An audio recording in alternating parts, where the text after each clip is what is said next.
안녕하세요. 저는 전 자연사연구회 회장을 맡았던 이종훈입니다. 오늘 천리포 수목원에서 만나 뵙게 돼서 반갑습니다. 천리포 수목원은 50년대 미국 정보장교로 한국에 왔다가 한국에 정착한 민병갈 씨가 60년대부터 부지 매입을 시작해서 조성을 했다고 합니다. 저기 목련이 한 봉우리 남아있는 것 같은데 저건 어떤 목련이에요?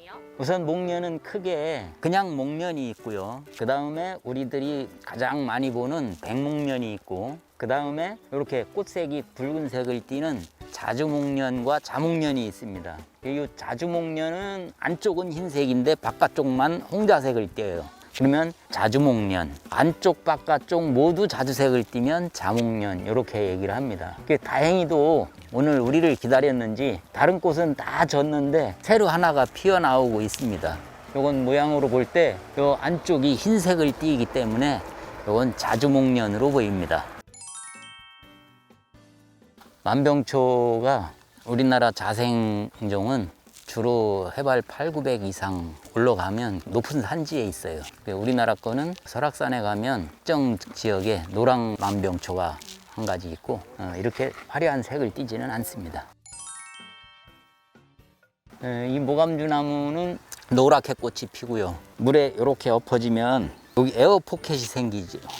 그래서 물에서 오랜 기간 떠 있을 수 있다고 그래요. 남쪽 식물이 여기서 살 수 있어요. 그 대표적인 게 이제 이 나한송. 이름이 나한송이에요. 근데 소나무하고 똑같지는 않아요. 달라요? 이파리가 달라요. 이파리도 다르고 열매도 달라요.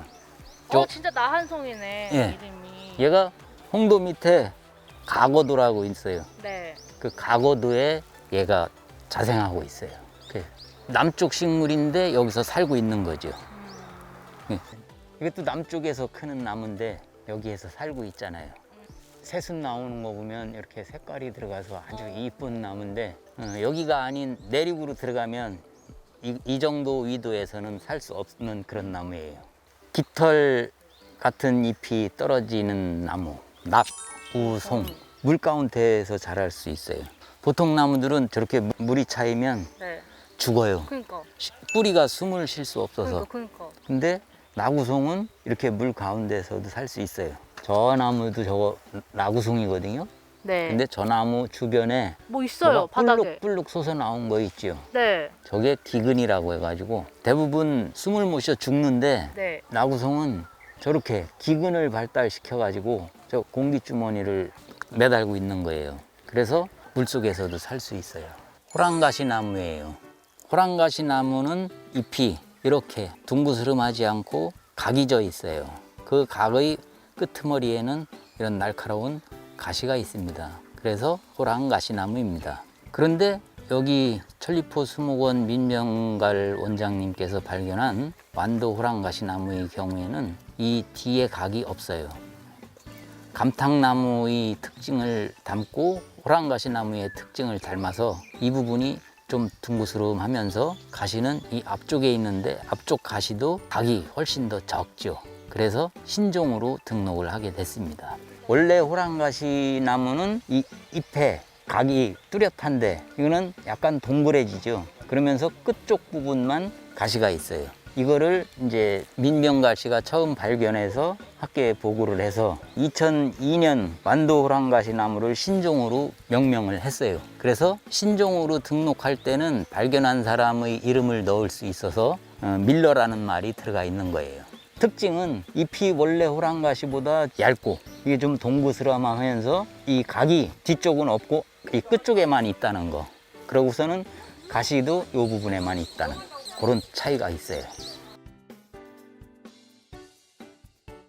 5월이 되면 대부분의 목련이 다 지고 노란색 계통 황목련이라고 하는 종류들 꽃이 5월에 피고요. 여름철에는 버지니아하고 초령목 계통의 꽃이 피고 찬바람이 불면 태산목 종류의 목련이 핍니다. 요거는 버지니아 목련이니까 지금 이제 이렇게 약간 노란색 계통의 꽃을 피우고 있습니다. 그러니까 목련의 종류를 여러 가지 갖다 심어 놓으면 4월, 5월, 여름, 가을 이렇게 모두 볼 수 있는 거죠. 우리가 보통 영산홍하고 철쭉하고 진달래하고 구분하기가 어렵잖아요. 그런데 이 영산홍의 특징은 요 수술이 개수가 5개입니다. 하나, 둘, 셋, 넷, 5개. 요 가운데 게 암술이고요. 그러니까 영산홍은 수술이 5개, 진달래와 철쭉은 수술이 10개예요. 이 통조화가 일본에 있다고 해서 우리나라에는 자생지가 없다 그랬었는데 최근에 목포 앞바다 무인도에서 자생지가 발견됐어요. 꽃이 폈을 때는 이게 이렇게 조롱조롱조롱 이 포도송이처럼 꽃이 이렇게 주렁주렁 이렇게 매달려서 이쁘게 꽃이 피는 나무예요.